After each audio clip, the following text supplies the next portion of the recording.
Hockey Asia cup 2025 ની ફાઇનલમાં ભારતીય પુરુષ હોકી ટીમ કઈ ટીમને હરાવીને ચોથી વખત ખિતાબ જીતે છે મિત્રો? તો ભાઈ દક્ષિણ કોરિયાને હરાવીને.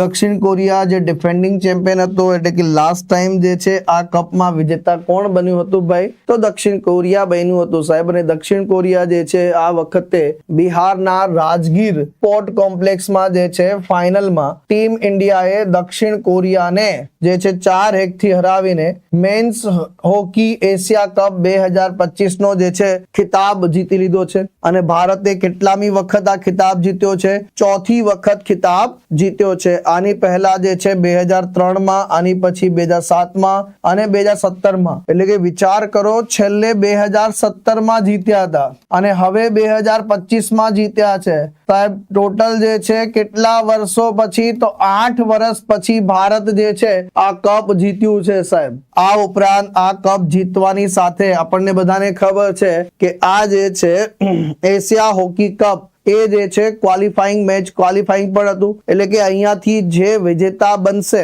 એ જે છે 2026 માં બેલ્જિયમ અને નેધરલેન્ડમાં યોજાનારા ફેડરેશન ઇન્ટરનેશનલ હોકી ફેડરેશન દ્વારા આયોજિત હોકી વર્લ્ડ કપમાં જે છે ક્વોલિફાઈ કરવાનું હતું. તો ફાઇનલી ભારત જે છે આ હોકી વર્લ્ડ કપમાં ક્વોલિફાઈ કરી ચૂક્યું છે અને આશા રાખીએ કે ભારત જે છે હોકી વર્લ્ડ કપ પણ જે છે જીતે મિત્રો. એવી આપણે જે છે આશા પણ રાખીએ.